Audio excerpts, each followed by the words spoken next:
Protect. Pass the ball, pass the rock. We're open, just pass the ball. Nah, I can't believe how easy it was to save hundreds of dollars on my car insurance with Geico. Yeah.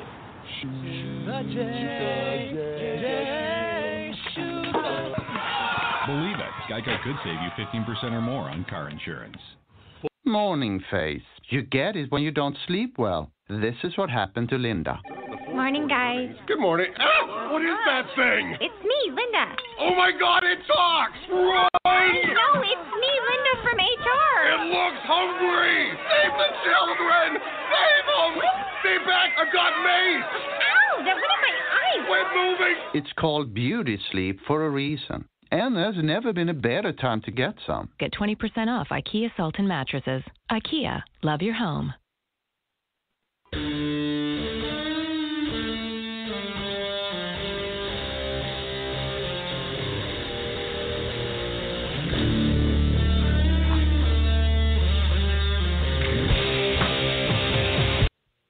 All right, welcome back to the Balance. Rolling right into the fourth quarter on Leap Day. And appreciate Matthew Embury, WSBT up in South Bend, joining us. Mo for the BS Sports Show joined us as well. And we just finished up with Ed Kratz, beat writer for the Philadelphia Eagles and SI.com, and spent the week here in Indianapolis and gave us a recap on the NFL Combine. But joining us now is the man of the hour, Tony Donahue of the Tony D Podcast. Happy Leap Day to you, sir. Does anything we do today count because it's a leap day? Do we know? Do we like? I don't think so. Or is it just like a day to do whatever? So I think it's a day to do. You know, I was talking to Mo earlier. I did not know this, but he was saying that he got married yesterday. I was like, well, I would have had you call in today if I'd known you had gotten married yesterday. And so we come to the conclusion that he could forget his anniversary every 3 years for 3 years for the next 3 years. If he had gotten married today, I mean. Well, it's like, if you were born today.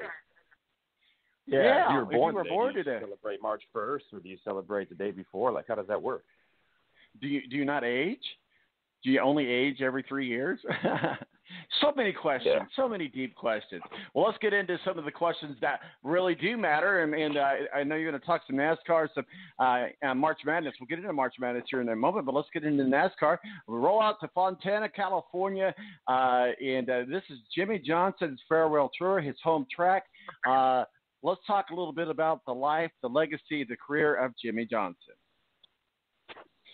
Yeah, I think there's still a lot of racing left in his future, even after he retires this year from NASCAR. But he's done everything. You know, he really took advantage of the chase format.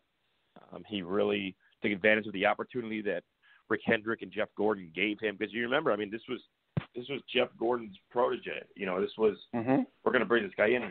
And the amazing thing about Jimmy Johnson is that he really didn't do anything in the Xfinity Series at the time. It was the Busch Series to impress you to say, man, he really deserves to have this new ride. But at the end of the day, he took advantage of it. Anywhere you go, it's, you know, when you think of Lowe's, you think of Jimmy Johnson, even though they're not a partner anymore.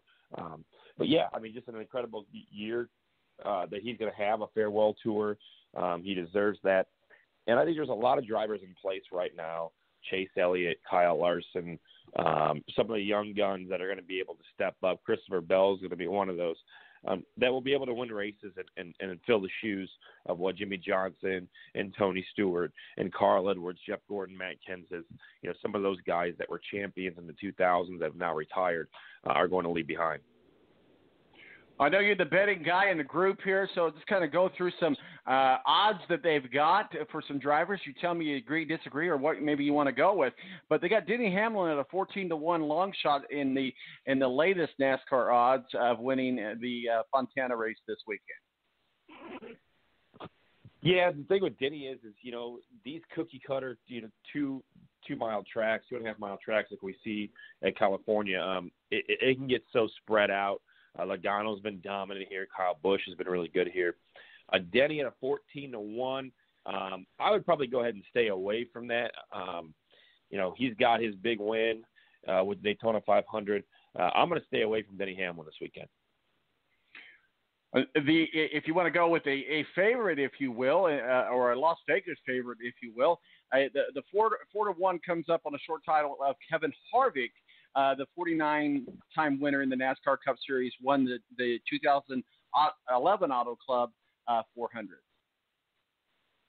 Yeah, Kevin Harvick is never a guy you want to count out. He is always good at any track. We obviously saw him win the Brickyard last year.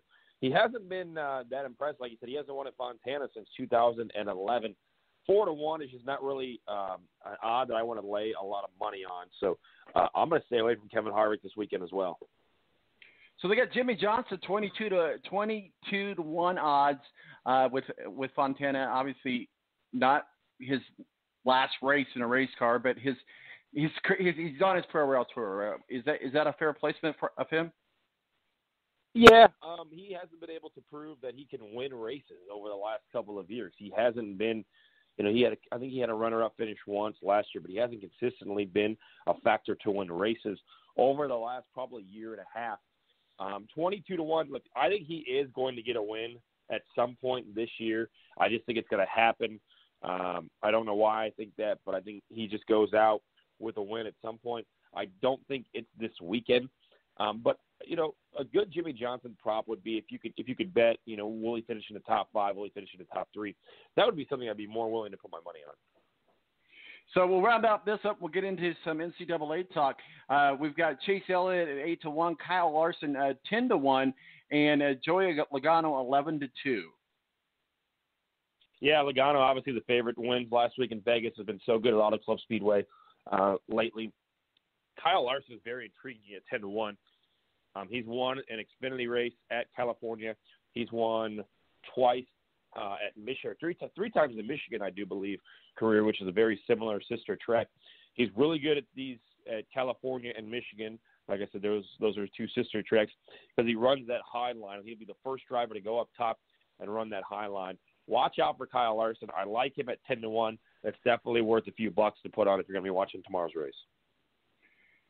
The thing about Fontana, real quickly, is it's a track of different climates, kind of a mountain climate, kind of a desert climate.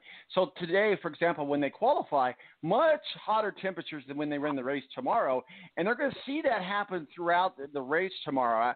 And it's certainly a wide track, a fast track, so you're going to see these restarts at four wide, and it's balls to the wall, if you will. Tires they're going to have issues with tires. They're going to have mayhem.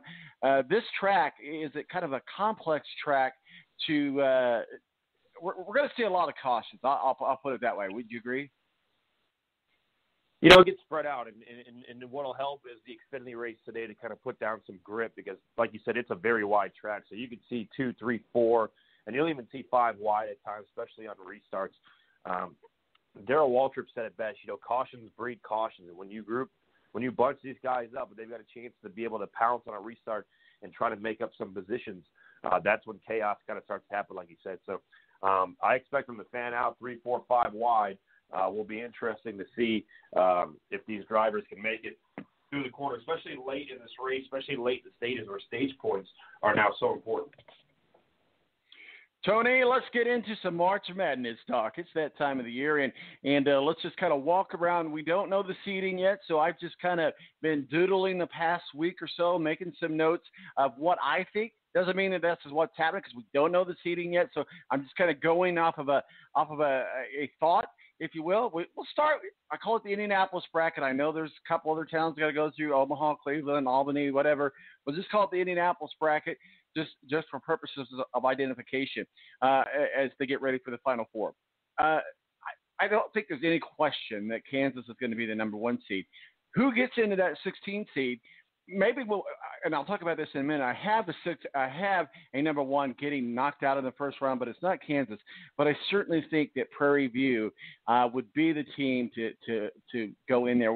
There are a lot of variables there, but if we make an early guess, Kansas, Prairie View, obviously Kansas is going to be a strong number 1 throughout the tournament. Yeah, I don't. I know a lot of people will look at it and say there's been a lot of chaos throughout the NCAA basketball season so far. There's been a lot of teams, a lot of upsets. I don't think a number 1 seed is going to go down this year. I think Baylor and Kansas are clear-cut the top 2 teams in the country. They'll both be number 1 seeds. Kansas will be out of the Midwest. Baylor will probably be moved to the West. Then it's kind of a crapshoot from there.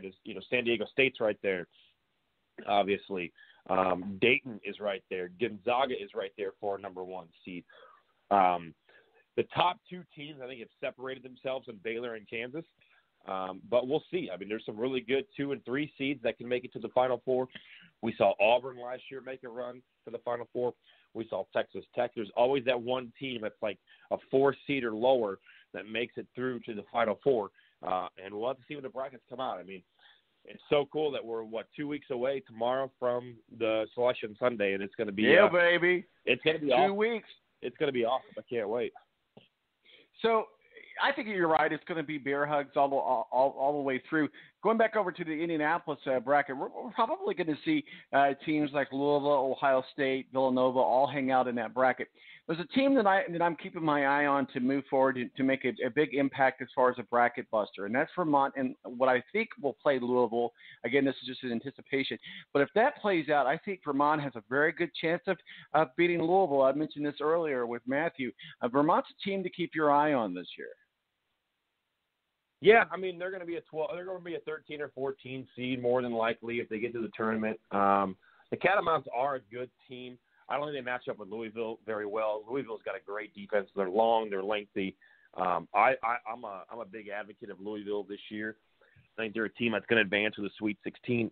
You kind of look at who could be playing in Indy. IU is going to be on the borderline right there. End of the tournament, I think that they're in. They're going to end up probably playing Kansas if they win their first game. But, yeah, I mean, Indy, you're going to see, like you said, Ohio State, probably Michigan State, Kentucky, Butler, Maryland. But if you're looking for a team kind of in the same realm as Vermont that could possibly have an upset and move on in the first round, look at Bowling Green. Bowling Green's a very good team. They're lengthy. They don't turn the basketball over. They rebound it well. They shoot the three consistently. They're shooting 46% in conference play and MAC conference play this year, and it'll be interesting to see. But Bowling Green, for me, is a team right now that's interesting. If they draw a team like Kentucky or Michigan State in that first round, I think that they're a team that can give somebody a run for their money. Oh, Dan Dockage's old world. But I kind of think Bowling Green might end up with Duke in the first round. What are your thoughts on that? Yeah, I mean, I think they're going to be a 14 seed, so they're going to match up with either teams like Kentucky, maybe Seton Hall, depending on where they put them. Villanova is a team that you could see on that 3 line. I think Creighton is going to be right there. I think Duke will be a 2 seed in the tournament. And I don't see Bowling Green being anything or being a 15 or a 16 seed. The MAC's a decent mid-major level team. It's a decent conference at the mid-major level. I don't see the winner of the MAC being anything lower than a 14 seed, because normally those 15, 16 seeds are for those very small, the SWAC conference. You can look at teams like Little Rock out of, or teams out of the SoCon conference normally get those 12 or normally get those 14, 15, and 16 seeds. So teams like South Dakota State, Austin P, some of those smaller mid-major schools normally are the teams that fill up the 15 and 16 lines. Real quickly, I'll get into some of these other teams on the first 4, if you will. But we talked about Indiana being right there on the bubble. That the loss to Purdue didn't help them any, didn't help the resume any. I think they're going to end up over there in the Houston bracket, if you will, in that same bracket with Baylor. I think they'll end up as a number 9 seed playing a number 8 seed, which would be Florida. What are your thoughts on that? Yeah, that could definitely be it. You look at some of the teams that are on that 8-9 line. You've got Texas Tech, Virginia kind of battling. Illinois, Arizona State. They're obviously not going to put IU against Illinois. Florida's right there. Right now I have them playing St. Mary's. I have St. Mary's as an 8, IU as a 9 seed. But a team like Louisville, like you said, Florida, those are all teams that you and I just mentioned that IU is going to have a chance to see if they take care of business. And if you look at IU, who's on the 8-9 seed area right now, you get Illinois tomorrow on the road. That would be a major win because Illinois is a team that's right on the frisk of making the tournament as well. You get Minnesota coming to town. That would be a big win. And then you get Wisconsin, who's ranked, coming to town. So if IU were to win out, which is going to be tough, I think that they would be in the NCAA tournament. If they were to go 2-1 over their final, if you beat Illinois or Wisconsin and then beat Minnesota, I think you're still going to be in, but you're going to